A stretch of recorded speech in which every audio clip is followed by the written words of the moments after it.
Welcome you. We're going to get started, and others will probably trickle in. We had some new people that are trying to find their way here.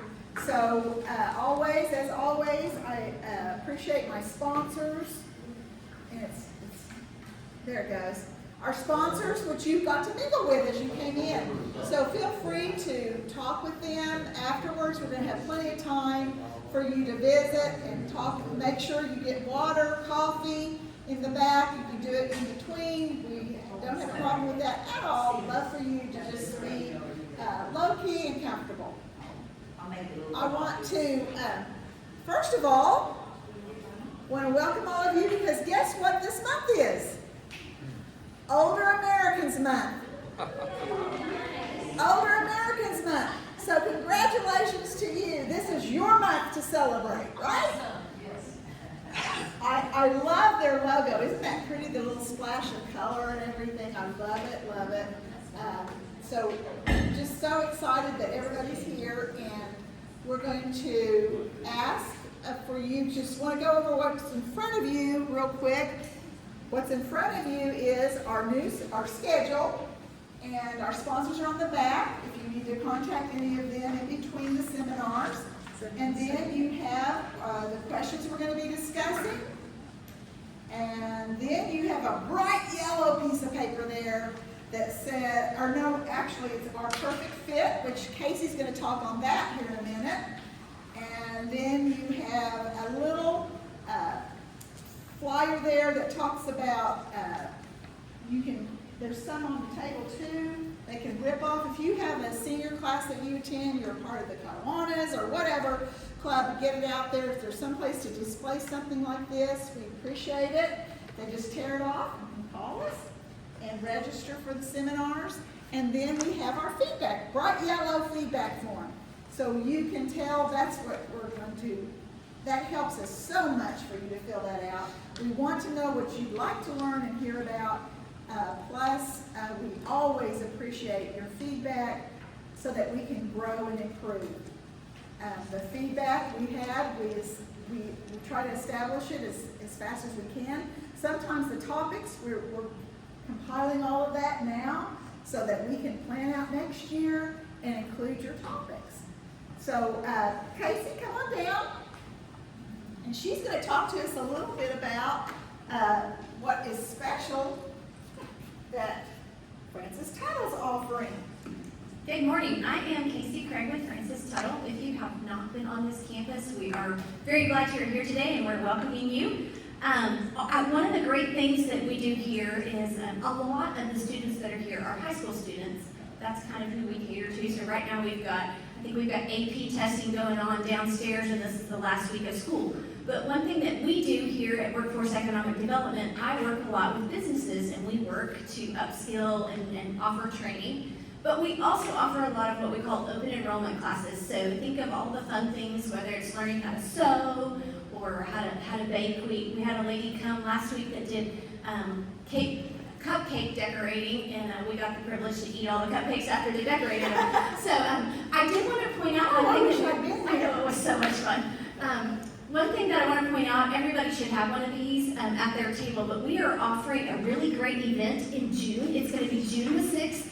It's actually at our Rockwell location, so if you need help or know how to get there, holler at me. It's called Car Fit. So we're doing this in conjunction with the health department. So just like we offer things like this for, imagine a young mom or a young family who are trying to fit their car seats into their cars. Well, as we get older, it can be hard or difficult to maneuver with mirrors or car seat belts or anything like that.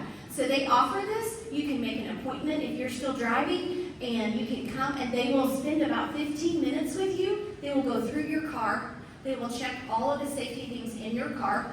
They will look at your mirrors to make sure your mirrors are adjusted the way you need them to be adjusted. If you have a new car and you don't know maybe all the little things that it can do, they'll show you how to use all those things. If you need, like, for example, some people need extension seat belts, or maybe you can't turn and you need a handle on your door frame. They have all of those things, and they're there for you, and it's a free event. So we would love to offer that to you. There's a flyer in front of you. All you have to do is call and make an appointment, and you pull right in, and they teach you right in your car, and they show you how to get everything situated just for you. So I hope that is something that you guys are interested in, and I'll turn it back over to you now. Awesome. That would be awesome, right? For sure. All right. Well, let's see here. I want to ask everybody, please turn off your cell phones. We're kind of having issues regardless because of all the testing. This is their first time to take the test on the computer, and so our width band is fading. So if you can do that, that would be great. All right, we're going to move on to the screen. Our first, we always have a sponsor, education partner that we do a spotlight with, and today our spotlighted sponsor is Bellagio at Bradford Village. So we're so excited that Paula's here.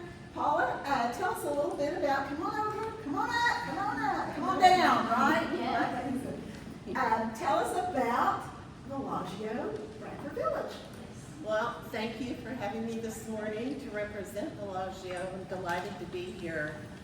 Bellagio is independent living and assisted living. We are a rental property located at the corner of Boulevard and, there's my map, Boulevard and Danforth. We sit on 23 acres, and we have all the individual cottages at the corner. And it's behind. It is behind the Bellagio, it's behind the Bradford Village Healthcare Center. A lot of people think that Bradford Village sits on Boulevard. That is not us. We are really tucked away back on 23 acres behind that healthcare center. So we are a well-kept secret in Edmond. Our cottages vary from 900 to 1,800 square feet. Each one has a single car garage, and we're all inclusive. So everything is included in rent there. We're all rental. These are some different photos of our different cottages. Because we are on a campus, a lot of our residents use golf carts, they use bicycles, they use trikes, they walk. It's a really easy campus to get around in. Because we're an older community, we have mature landscaping, lots of flowers. There in the back, there is a patio, screen porches, or decks. These are just some interior photos of our cottages. Each one is uniquely different. We do not have the same floor plan on any two cottages. The rooms are very large. It has additional storage space that sometimes you don't see in the newer homes.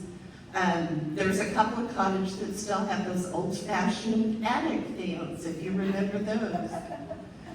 They all have granite countertops. The flooring is all different. Depending on when you move in, you can select your furnishings, you can select your flooring, your paint colors, and so forth. They all have washer and dryer hookups, separate laundry rooms in some of them. This is our community center, and a lot of times our residents will reserve that for family get-togethers, holiday meals, and so forth. The instructors at UCO lead our exercise classes in the gym, and we have a huge dog park. We love our dogs. I didn't get a shot at that, but we do have pets.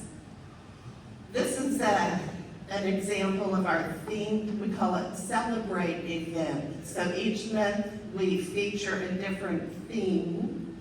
Our restaurant is home cooking styles, or served restaurant style. And the residents love to dress up and have fun. They do all different types of activities.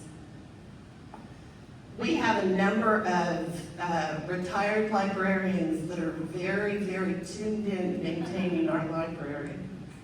This is our assisted living, and it, of course, is not a cottage style. It is all in one building, 2 stories. This is the back porch, and it kind of wraps around the back of the building. It overlooks UCO campus, so we get to hear all of the bands and see part of the games. It's a big wraparound porch. They love that porch. This is Lydia, and Lydia has been with us for 15 years. She's the administrator. They don't have turnover, very little turnover at this community. Once you work there, you stay.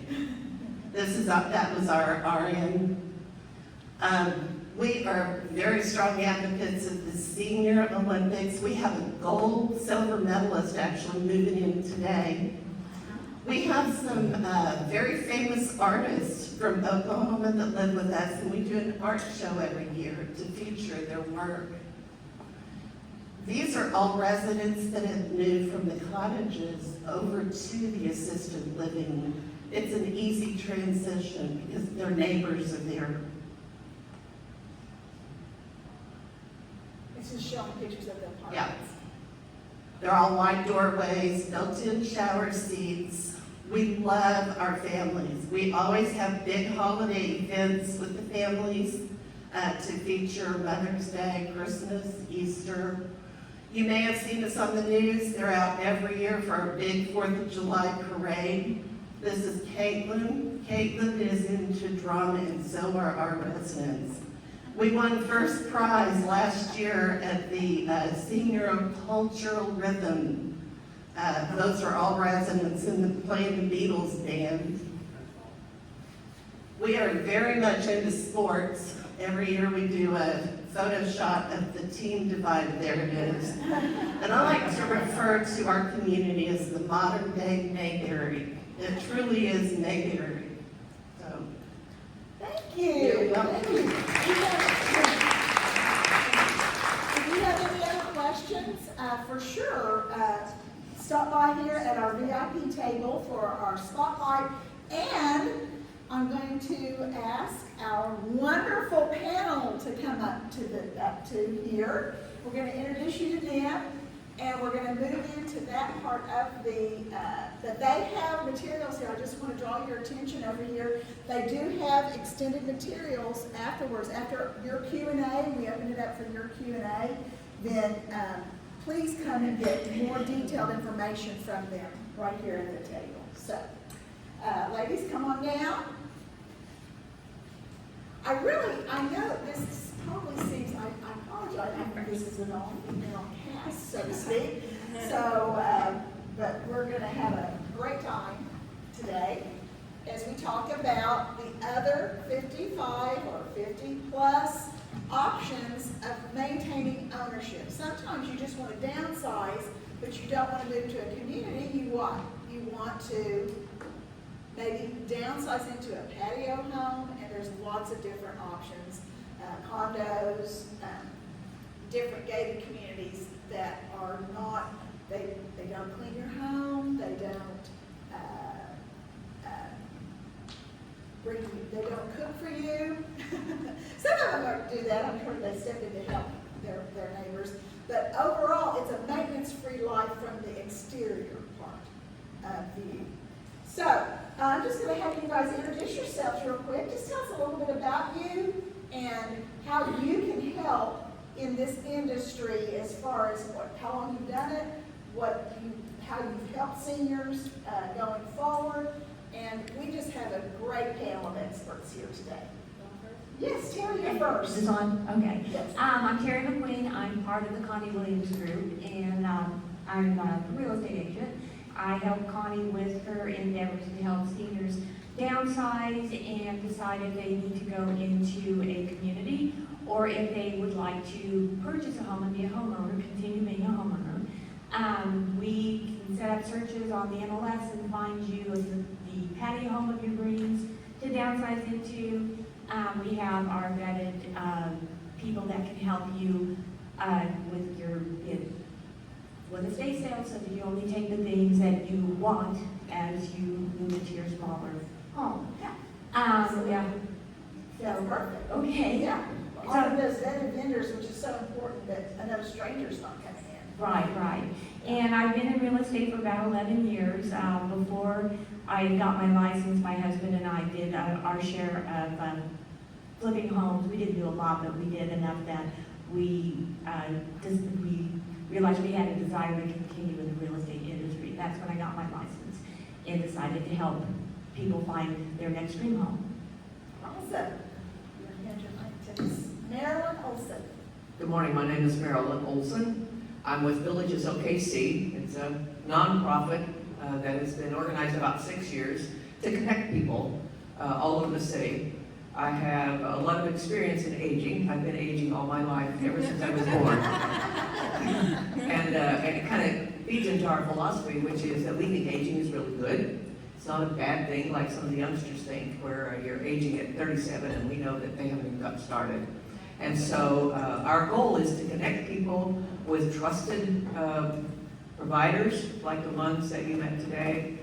Many are our friends, and as well as with trusted individuals. So we have a couple of marriages, Connie, into So in my background, Dating service. Uh-oh. well, not really.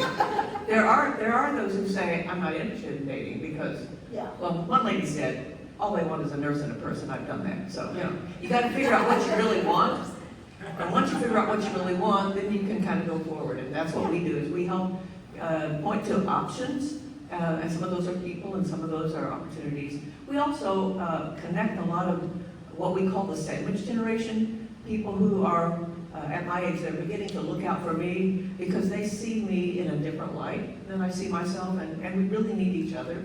So they want things in a faster way, in a different way. They want things in the evening, so events like this doesn't meet their needs quite as well. And so we're really connecting those as well, because that's all part of the intergenerational. My background includes, I helped open 10 retirement communities, and I listened to people and learned a lot. Cared for an aunt and for my mother for 10 years until her death at 104. And right now, my responsibility, because I'm a sandwich generation, my responsibility is a 103-and-a-half-year-old mother-in-law. So she still fishes, because that's what she wants to do. That's Right? awesome. Isn't So that wonderful? knowing what you want to do is just really critical, and not everybody knows that after Absolutely. your career or after you retire. So that's Marilyn Olson, Villages OKC. Thank you. Anna. My name is Anna Young. I'm with Landmark Fine Homes. I've been there for about 5 years now. We have a product line called the Springs Neighborhoods, and they are luxury downsizing. Landmark has been a company for 25 years, and about 10 years ago, some of our customers came to us saying that they loved their large house, but the kids had moved out. They needed something smaller, less maintenance to have to deal with, but everything that they've been finding on the market that's 1,500 to 2,200 square feet has been a starter home in a starter neighborhood. So could we build our luxury houses just smaller? So we took their ideas, built gated neighborhoods with lawn maintenance, community clubhouse, pool, fitness center, monthly get-togethers, things like that. And since we're a custom builder, we can do all kinds of livability, accessibility options as well that we'll talk about later. And so that's my role here, the Springs Neighborhoods with Landmark Fine Homes. Thank you. Awesome. Yes, Miss Michelle. Hi, I'm Michelle McAfee. I'm a mortgage loan officer. I work for a company called Centennial Mortgage. It's a local here in Edmond, small company. We do all types of lending. Particularly, I work on reverse mortgages. I do all, but I'm the person in the office that does reverse mortgages, so I have a lot of information if anyone's interested. I usually don't do public speaking. I spend my day helping through the paperwork and through the process of all loan types. Well, we are glad you were here so that we can learn more, because your children, it may be better to have that mortgage for the write-off or whatever, type situation. And then the reverse mortgage, finding out more about that, that it's a bad, automatically our minds go to who when we hear reverse mortgage? Negative context. Tom Selleck. Tom Selleck! Or they're stealing from my parents. Okay, that's a lot of that adult child's view of it. So we're here to clarify and make clear that is a myth. So, we're gonna start with the questions that are in front of you, and then, like I said, if we don't cover, we welcome your questions, of course, at the end. What does maintenance-free really mean? What are the key benefits or features of downsizing to a homeownership in a 55 plus compared to a traditional neighborhood? We're going to take two looks at this. Anna's going to talk about it, but also if you choose to stay in that traditional neighborhood, how does Villages OKC come into play? So let's start with you, Anna. Tell us a little bit about that question. So going back to the reason why the Springs exist, traditional typical neighborhoods, a lot of them aren't gated, they don't have maintenance, and a lot of them in that 1,500 to 2,200 square foot range is starter homes. So with the Springs neighborhoods, they're all gated with lawn maintenance. Part of that will free up your weekends and activities to be able to have free time to do things that you actually want to do. Because the houses are smaller, but most of our residents are older, typically they're the matriarch or patriarchs of the family, so they're used to hosting all of the family get-togethers. How do you do that in a smaller house? That's why we have the community clubhouse that you can use. With the certain amenities with the pool, things like that, as opposed to a neighborhood that has the splash pad, playground, diving board, crazy pools. Ours is just kind of more like a water aerobics, nice pool with going to 5 feet without all of the extra wild kid options. Awesome. Okay, so we hear a lot, I want to stay put, right? They like their traditional home neighborhood because that's where their kids, that's where they raise their kids. So Marilyn, what does Villages OKC, a membership in Villages OKC lets them stay in their home, right? Sure. But what do you provide for them? And we love the idea that Anna has with Landmark, and actually we do have some members who also live in retirement communities, so it is more than that, it's whatever you want. Right. But typically, our members are living in their original home or one where they downsized a little bit. But one of the benefits is getting together with like-minded people, because even in a neighborhood, at least in my neighborhood, not everybody thinks alike. And so we don't all want the same thing, so it's a way to reach out to make new friends and like-minded friends, so you can think things through, because as one lady said, you don't know how hard it is to make decisions with no one to talk it over with. I don't honestly know what I'm thinking until I say it, and that bounce back from someone else. Maybe that's just a woman thing, I'm not sure, maybe guys don't have that, but talking things over, you learn things, and you got another point of view. And so that mindset of being, embracing aging is a key part of it, and as well. Also, opportunities to volunteer and so forth. I mean, we all see opportunities, but we may not know how to go about it, or want to do it alone. And so connecting with others who want to do the same thing for this stage. And our stage of life changes. It's not necessarily an age thing, but as I no longer work, I might connect with somebody else, or might want to work again in a new field. And then volunteering as well. I can only think of the food bank, and there are other places, but I don't know about all of them. And so this learning and planning ahead is a real key part of it. Another thing is that we have not only widened the circle of friends, but we have to replace all the ones that moved away or moved to the cemetery. And so, in fact, my father-in-law said he knew more people at the cemetery than he did in town, you know. So we got to replace those, and we have to intentionally work at that. So Villages is a connection where people intentionally do things that maybe they hadn't even done before, sometimes new things. And sometimes hard to do new things, but doing them with someone is a good thing. So even if I have the water available, Anna, I might not want to do that alone, you know. So everything is better with people, others. And you know, don't you have also, like, let's say, external maintenance is a big deal, right?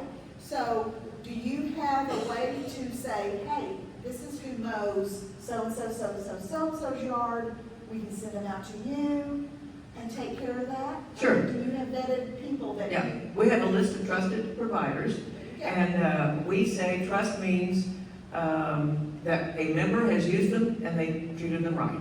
And it's up to you to decide if that's really good for you. I would, if I told a guy about my gynecologist as the best doctor, he might not think that was the right thing. So you gotta figure some things out for yourself. Yes. But all in all, we do have a list of trusted providers who have treated people right. Typically, they're local. And so you're right, not everything can be provided by an organization like Landmark. And so when you have someone come into your home, you want to make sure that you feel good about it. So that would include people to do things with your pets, either groom them. One lady said, you know, Lily is 17 years old and she gets really nervous going to the vet for grooming. So do you have somebody that could come to my home and do it in my right? Well, it would probably cost you extra. Sure, we'd pay for that. But we do have people that you can trust for that. Window washes is another one, you know. Yes, I mean, the yes. outside gets dirty, but so does the inside. Well, then they gotta come inside, you know. And so, just knowing who can do what, it's a neighborhood, you know. Yes. Neighbors have It's always, connecting. You're connecting people. neighbors with have what they always need. talked to each other. Right. Mothers do it, you know, who do you use for a doctor? Well, it's the same kind of thing, only in the big city, we don't know who the good ones are. You know, Right. in my small town, Mama told me who was good, but, and also who were the rum-dubs, you know. Right. But at villages, we try to keep up with that. You can't promise, you know, but typically they're locally owned, and they try to do a good job, and they'll make things right if something goes wrong, Yes. because Awesome. they have control. Awesome. That's great. All right, so let's move on to question 2 and 3. We're going to kind of combine those. What types of home offer low maintenance living inside a senior, outside of a senior community?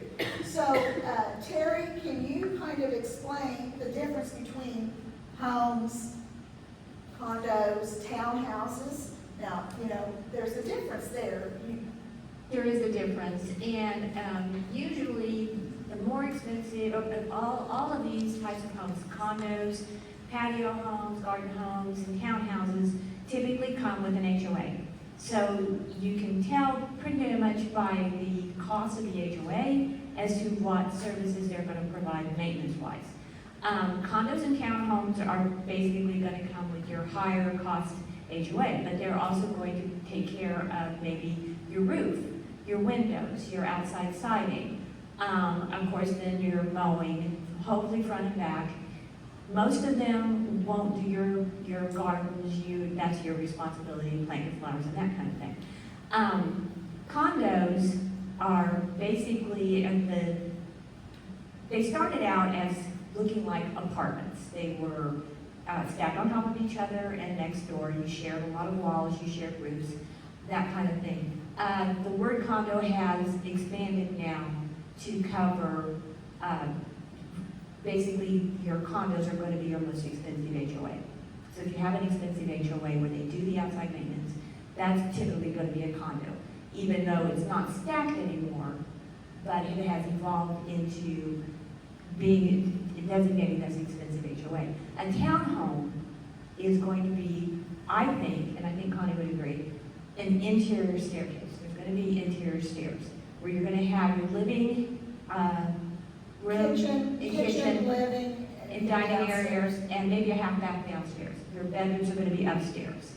And you guys have seen these where they're just a row of homes and they each have a different facade on the front. That is what I consider a townhome. Okay, and they will have an HOA, and they will do, if you have a shared roof, they will typically take care of your roof. Hefner Village is a good example of townhomes, even though they do have some single stories on the ends. Most of their units are townhomes, and they share a roof. Hefner Village, I think, takes care of their windows Yes. and that kind of thing. And usually when you're looking for that downsizing, smaller thing, you're wanting to avoid stairs, Yes, you're wanting to avoid stairs, so, right? yeah. Because you raised your kids in a 2-story home, and one of our first questions that we asked them was, how many of these rooms do you use?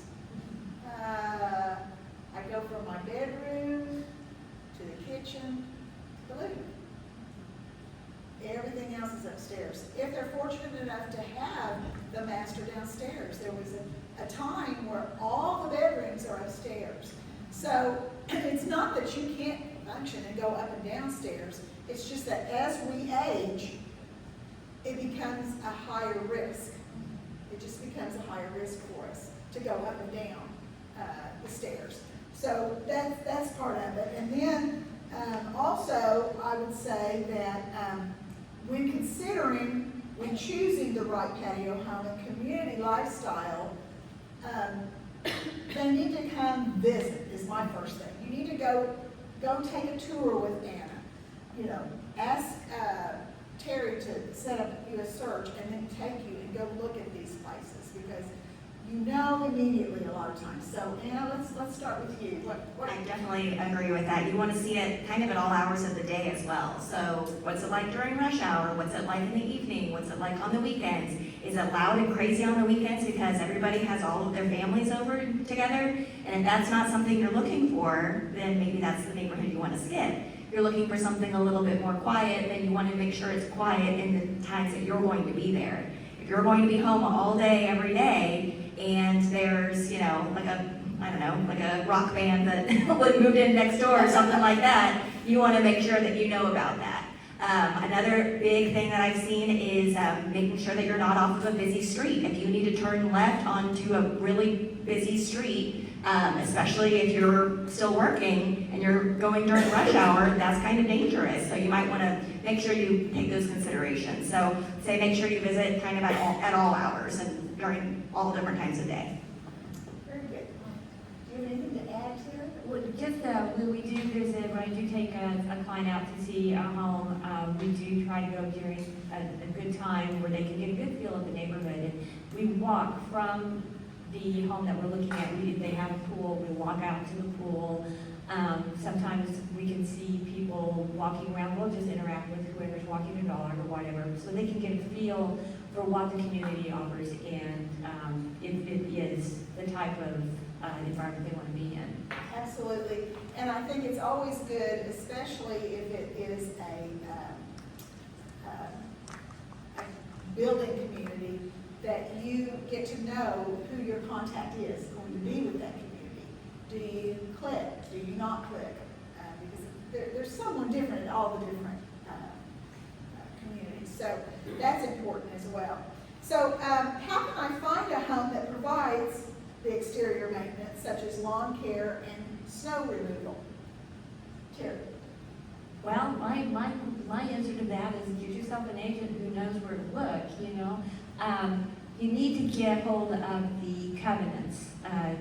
The HOA provides the CCRs, which is the covenant conditions. Kind of the rules. The It's kind of rules. the rules of their community. Right, and we can get those for you. We have title partners who have those. I'm sure that Anna provides those when she's showing you her landmark homes.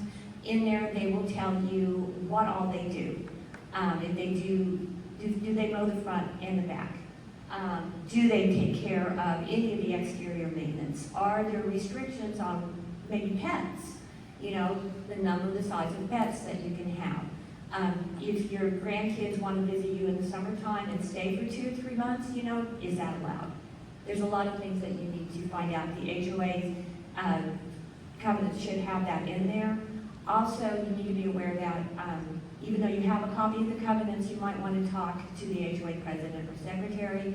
There's amendments and addendums that happen that aren't always included.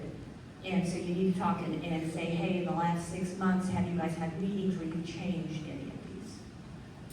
And I'll just refer back, Marilyn we already covered it on a previous question, but they would have, if you're staying in your home and you're in a community where they don't clear off the walks if it snows or something like that, again, they have the vetted providers.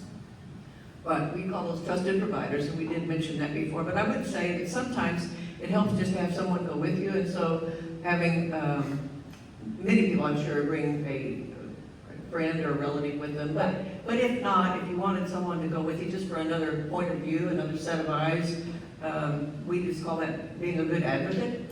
Because sometimes they think of things because they've experienced them themselves. So Yes, we the say, voice of experience, Yeah. right? we say that, everybody knows something, nobody knows everything. So this morning, for example, when Paula was talking, I had forgotten some of those things about Bradford Village. And I have several friends who probably ought to take a look at that. I've kind of forgotten, because they are now at a different stage. They weren't seeking that before, but now those things have changed. So just having a good friend is a good thing to have along the way, and that's a part of Village's network. Okay, awesome. Well, we have not forgotten Michelle. Okay, we're going to come over here to Michelle. We're going to talk about the next question. What are the financial considerations, options, incentives, or costs associated with any home that they may be purchasing? We have maintenance-free or low-maintenance home, including HOA, taxes, hidden costs that could be a part of it. Michelle? There aren't really any hidden costs, per se.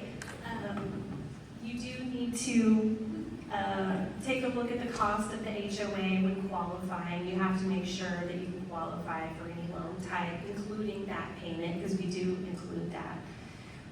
As far as financing for a home that is in a age-restricted neighborhood, 55-plus community, all loan types are accepting of that. It's completely fine. In particular, obviously with reverse mortgages or using reverse mortgage for a purchase, that also is very common in an age-restricted or an age-targeted community. And the good part of that is that they know that the person's going to be living there because they have to, that has to be their primary residence, true? Yes, for a reverse mortgage, yes. But also, as far as the financing goes for a 55 and over community, you have to actually provide some sort of letter of explanation of who it is that's over 55 that's going to be living there. That is the requirement, is that at least one person, it doesn't have to be the borrower, but it does need to be someone in the household that's over 55 to live in those neighborhoods. So just to refresh our memory, what are all the different kinds of mortgages? Because we do have veterans here. Mhm. So what are the different loan options? The most common loan options are VA, if you're a veteran. Obviously, it's a great loan program. We also do conventional loans, which is usually for people with higher credit scores. If you have a little bit of lower credit score, an FHA loan is probably a good option. If you're living in a rural area, there's a government program called USDA, Rural Development Loans, which are obviously not available in town. You have to be in a community with less than 20,000 people. But we're just a hop and a skip from Guthrie, right? Yeah, that's true. And Luther. Yep. And so there may be places that they can qualify that you don't have to be way out in Hinton, Oklahoma to get it. is what I'm Right, that's trying to true. say. Right, you see what I'm saying? So, and also tell us a little bit about that financial, the difference between a VA and then of what they have to still pay for with a reverse mortgage. So reverse mortgage is obviously a little bit different. You have to be 62 years old or older. And you can have a spouse that's younger than 62, sorry. But primarily, the biggest difference is your required down payment. It's a big difference in all of these loan types. USDA, VA, those don't require down payment at all. There is a down payment required for FHA and conventional, 3% to however much you want to put down. For a reverse mortgage, which is actually an FHA program, it is a government loan program, it's government insured, it's created by FHA. The loan amount in that program is somewhere between 30 and 50%. So you aren't going to be able to purchase a home with 20% down and use a reverse mortgage. That's really for people who have either all of the money to purchase a home in cash, and maybe just want to preserve some of that cash, or maybe just a little bit short and looking at financing options for a smaller portion of your purchase price. Okay, and that's just, I'm just gonna say it real quick. One thing that Anna put on her comments is to watch out for increases. Can you expound upon that? Absolutely, I get asked that question quite frequently, that Is this HOA, are these HOA dues locked in forever? Absolutely not. Nope, they're gonna increase. So in the 5 years I've been around, it's increased twice. Everything has gotten more expensive, and with what we do, it's the lawn maintenance, so the lawn maintenance front and back, they weed, fluff up the front flower beds, weed treatment, all that stuff. And manual labor's gotten more expensive too. So to keep the quality up, we have to increase the prices as prices increase for the services that we need to use. So it's not gonna be locked in for forever. So in 20 years, those dues are gonna be a lot higher than what they are today. So go in with eyes wide open. Absolutely, yeah. And if anybody says that they're gonna be able to lock in a price, either the quality is going to decrease or they're not telling you the truth. Thank you. And I'll just say, that would be the advantage of having a reverse mortgage versus where you're not having to make a payment, because that money, you can set aside and put that extra money. Can you explain how they can have a savings account or things like that? Kind of preparing at the same time they have a reverse mortgage. Yeah, absolutely. That's the best part of the reverse mortgage is there's no monthly mortgage payments. So you have a lot more extra money, hopefully, to cover things like the HOA payments and other potential needs that you have as you age. Okay, I'm going to just skip to the next question about needs and restrictions of family members. They've kind of touched on that you're more than welcome to get the clubhouse. All your family can come. You can have Christmas.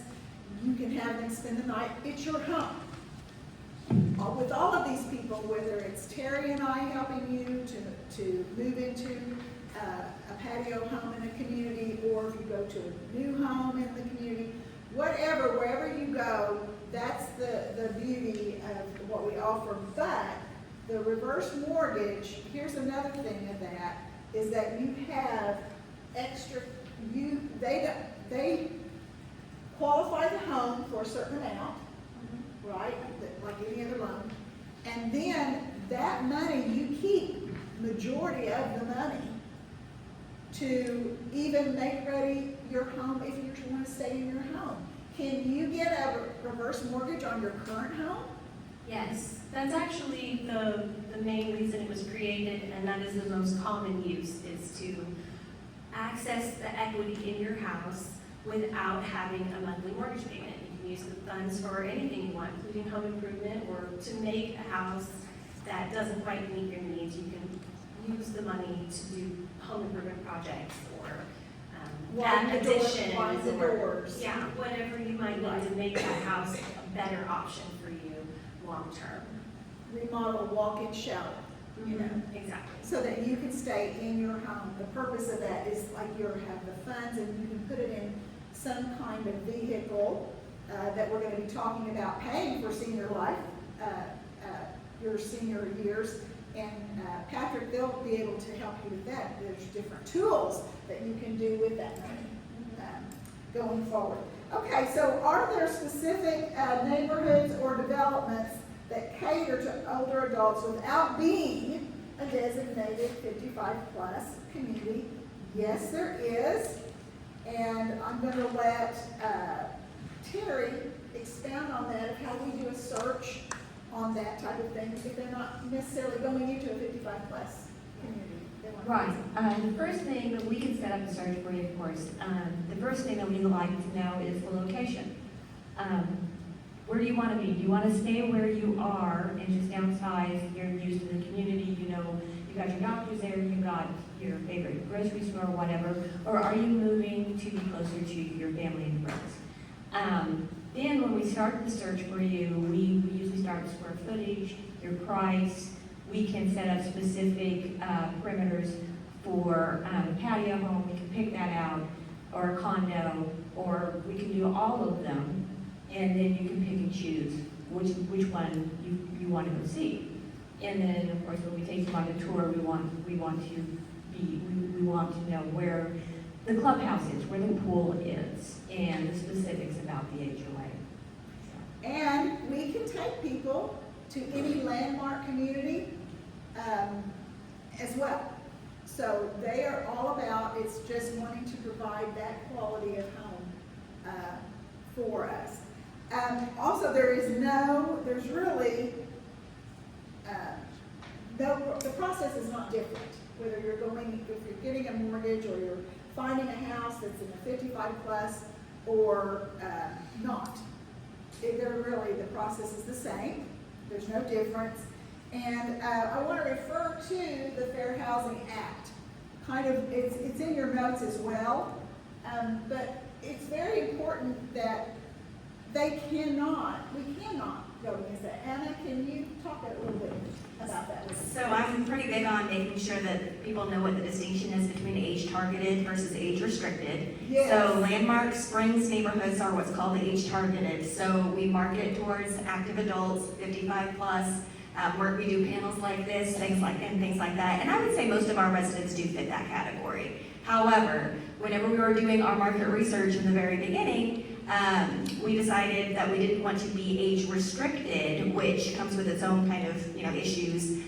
Where can you have your grandkids over for the summer, or is that going to be a problem? Typically, when people want to go into an age restricted neighborhood, and I know that there are a lot of leases, such as Paula's, the Bellagio. So with ours, we don't have those restrictions. So when people say, I don't want to be around any children at all, I can't make those promises. And there probably will be some children, and sometimes there are grandchildren as well. So when you're looking for age targeted versus age restricted, kind of keep that in mind. Yes.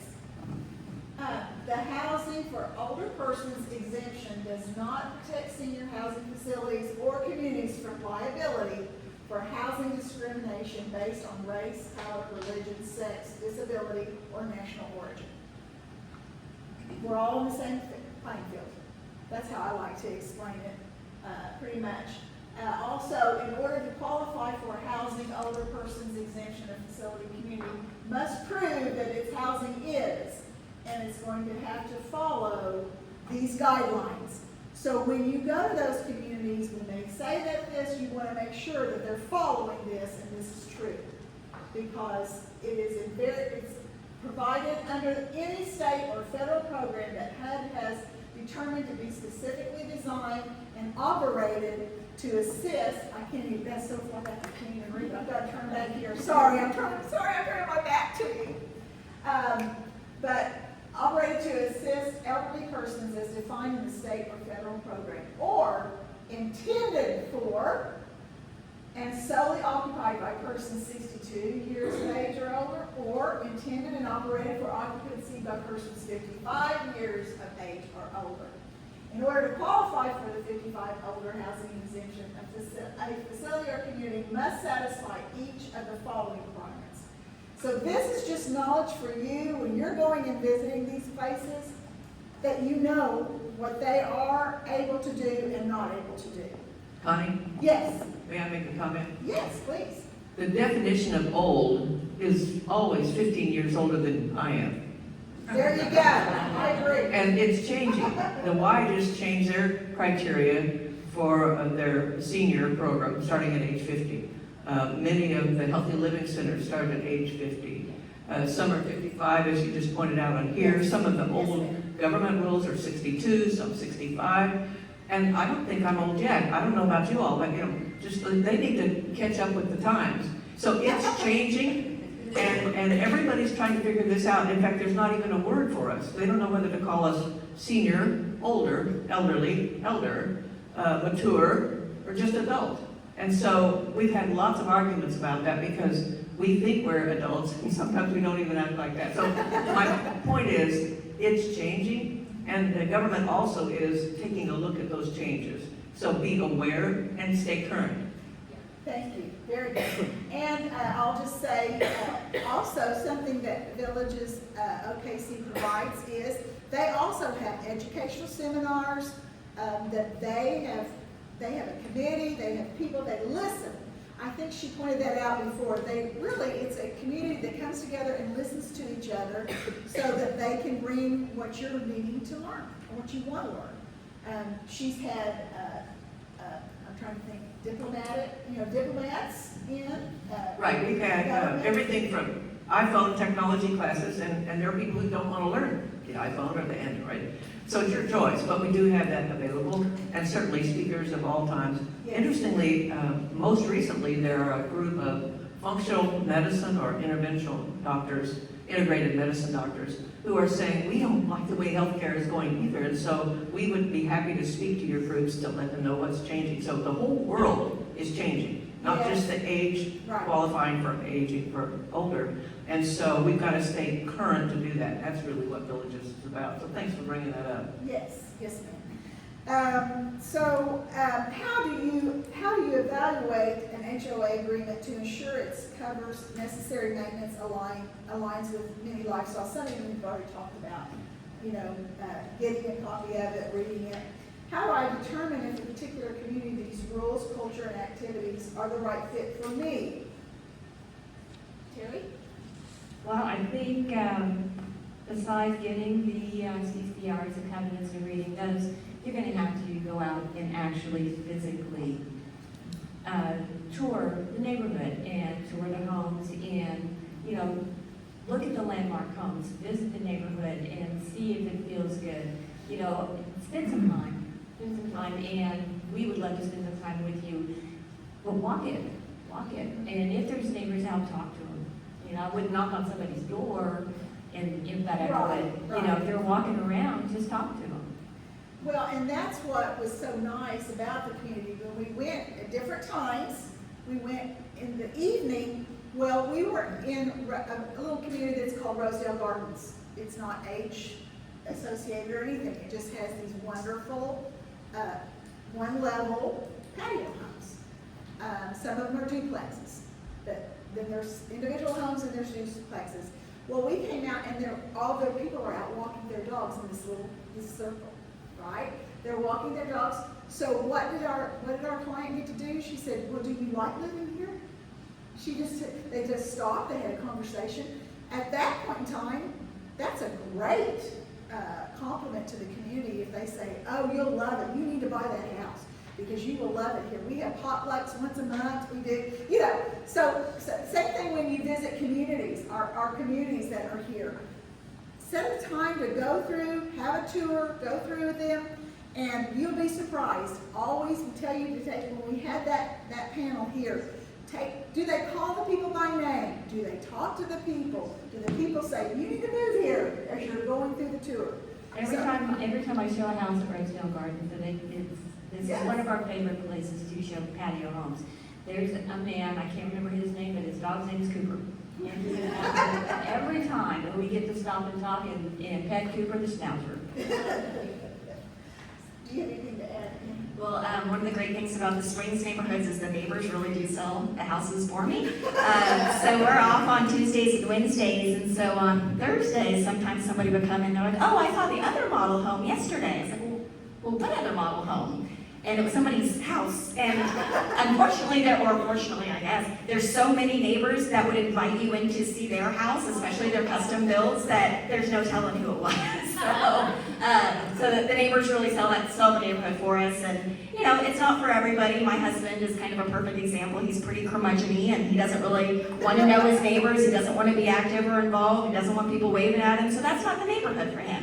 It's definitely the neighborhood for me, and we got to figure, we'll figure it out kind of together as we go on. But if you're looking for a welcoming neighborhood, and that's kind of going back to if you want to be by yourself and you want to be isolated and you don't want anybody waving at you, I don't think that the Springs friendly neighborhoods are going to be the right fit. So finding the right fit for you is really important. Wonderful. What should I consider regarding resale value when you're buying in these areas? Investment and when purchasing a home, period. So, Michelle, let's start with you about another myth with the reverse mortgages. I can't sell my home, right? Or I'm not going to make any money. When I sell my home, I'm not going to make any money. You actually do continue to own your home. A reverse mortgage, at least when it's filed, is just the same mortgage document is filed at the courthouse as any other type of mortgage. I mean, the wording is a little bit different, but it's still just a mortgage. You retain title, you can sell it anytime. When you leave the house to your heirs, they inherit a property They inherit a house with a mortgage on it, just like any other time that you would be leaving a house with a mortgage. It's no different in that way. It has a lot of differences, but that Yes. part is very similar. Right. Oh, hang on one second. Hang on one second, Richard, jot it down and we'll have Q&A. Okay, so let's move on to Terry. Comments about that. The resale value, yeah. The biggest thing that we can do is, of course, we can't predict, you know, if your home, how much your home is going to appreciate. A lot of the different factors determine that, but we can do a price trend analysis and look and see over the last couple of years how prices trended up. You can see it on the county assessor's side too, yourself. But we also watch and see the homes that go up for sale in any specific community. Did it go up and then sell really quickly? You know, that's going to be a good indicator that, yeah, maybe those are some pretty good, that those homes are going up in value. Or did it sit on the market for a while? And did they do a couple of price drops? You know, we watch these communities even when we don't have anybody looking and we don't have any sales in that area. We do watch those trends to see if how quickly they're selling, if they are actually going up in value. Or sometimes we do have some that do go down in value, and we try to stay on top of that. So that's the basic thing that we can do. But watching how long they're on the market is a good indicator. Making it at a good price point. But most of the time, if you have kept a well-maintained home and you have a new roof, you've taken care of your home, let's just say. If something needed to be replaced, you replaced it, it's clean, and if you bought it new, lots of times, it's just, it will sell, you'll have a gain. You'll have a gain. You will have, your investment will pay off. And once you pay off what's left in the mortgage, the rest is to go to your inheritance or whatever vehicle they use to do it. If you pay cash, that investment's still in your home. You're going to retrieve that back. Yes. And I would also say, you have control over your house, but you don't have control over the neighborhood. So that's when it comes back to having lawn maintenance in the neighborhood. If you've been in neighborhoods where they don't do the lawn maintenance, there's usually a couple of people who don't keep up with their lawns, and that can affect the property values of the people around them. So you can do everything right, but your neighbor can tank your value. Yeah, your neighborhood matters. Yeah. Neighborhood matters. Very good point. Thank you for pointing that out. Very nice. That's the good part of an HOA, right? Of a community. Awesome, awesome. Okay, so there are other options which we've kind of touched on. I don't think, does anybody have a statement you'd like to say before we open it up for Q&A? A couple of things I would just mention that because of the experiences we've had with people who are living in their home but have gone through different stages, we've found some very successful using a reverse mortgage. For example, when a family member needed to modify the home, as you mentioned, they gave the money to do that without having to pay out of pocket. And it, done wisely with a good general contractor, it added to the value of the home, particularly if it's kitchen or bath. Because we think everybody should have grab bars, you know, so all ages. Another is that when someone needed memory care, which is rather expensive, and if you haven't taken a look at that, you probably should, just to be aware to help someone else.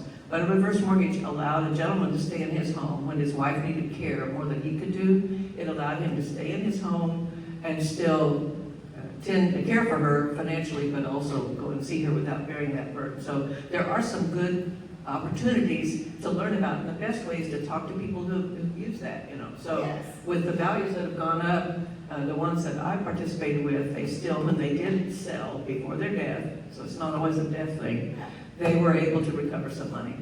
And then two other quick things is that with villages, we're all about learning and connecting, and so one of those learning opportunities is the thing we call positive aging, kind of set up like this. And you mentioned before, we do that monthly at MetroTech, and I have some literature on that at the table.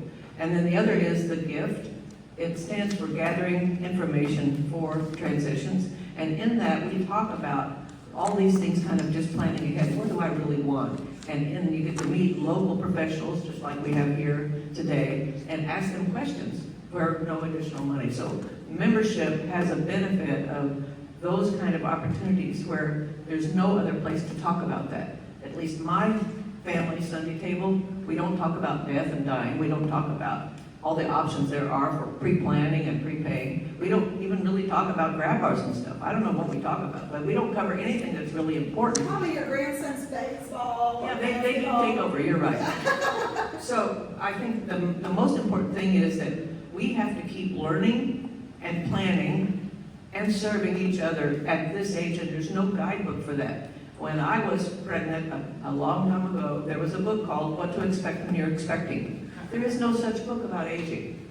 There's books that tell you things not to do or maybe whatever, but not how to be upbeat and positive and be all that you can be, because we kind of have to reinvent ourselves.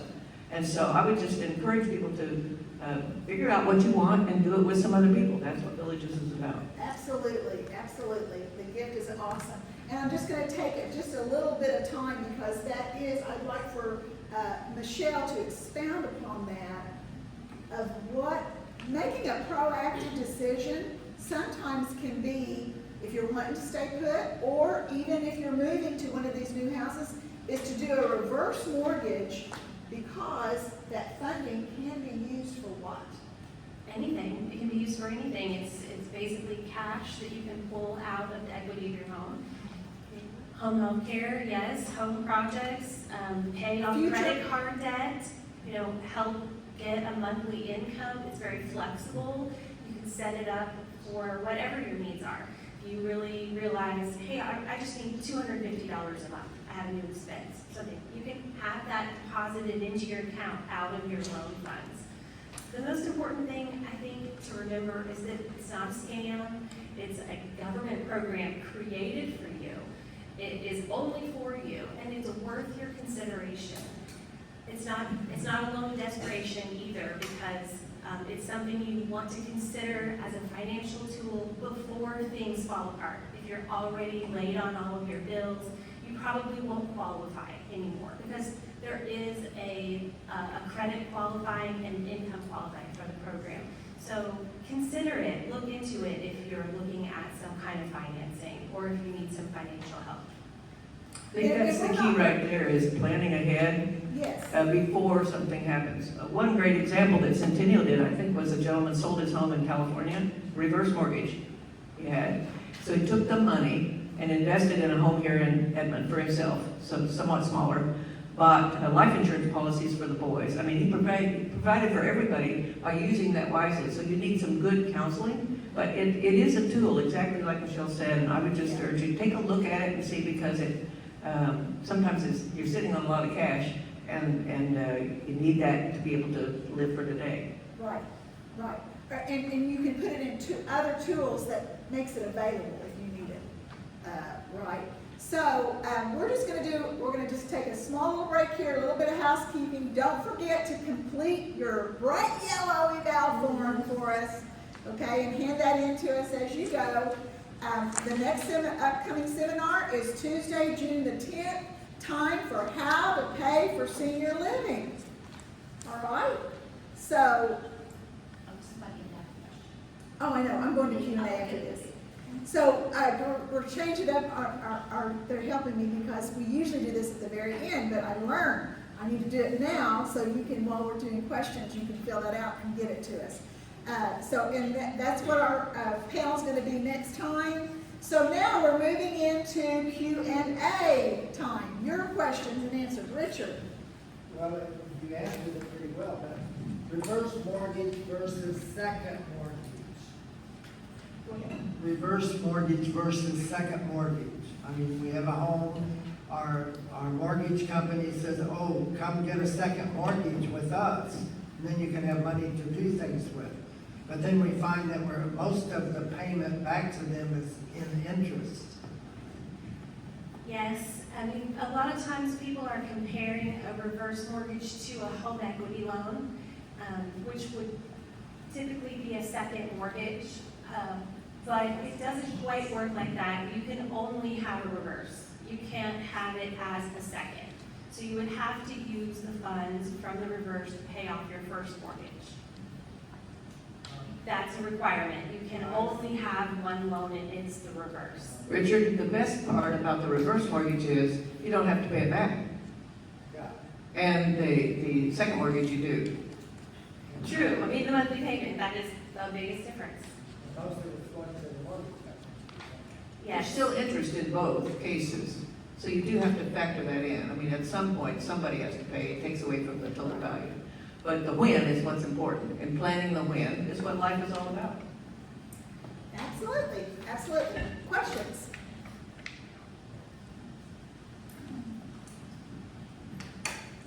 We learned through experience that it's important for your HOA to find out if they allow you to have estate sales. Because HOAs that do not allow you to have estate sales could cost you, some money in the end. We had a situation where a beautiful, very gorgeous home could not have an estate sale there, and everything had to be shipped to another location. And the gentleman, could have probably made $15,000 more if he had been in an HOA that had let him do an estate sale there in his home. So the question is, what Shelley has so beautifully brought up is, and some of you other sponsors would have some input for us too, is that's a good question to ask when you're buying into a community. And also be aware it can change. When this gentleman bought the home years and years and years ago, estate sales were allowed. So he had not been to the meetings to find out that there was an amendment and an addendum. And the people who had run the HOA were gone, and it was a new group, and they had voted to not allow estate sales. He was unaware. So those things change. It is important that when you do buy a home and it is covered with an HOA, go to the meetings, and be active in it so that you know what is getting ready to change. Great question. Yes, sir. Back there.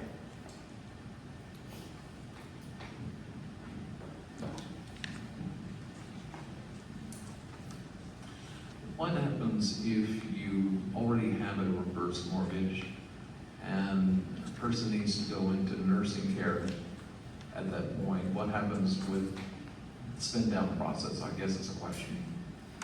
So the loan can only stay active if the borrowers live in the home.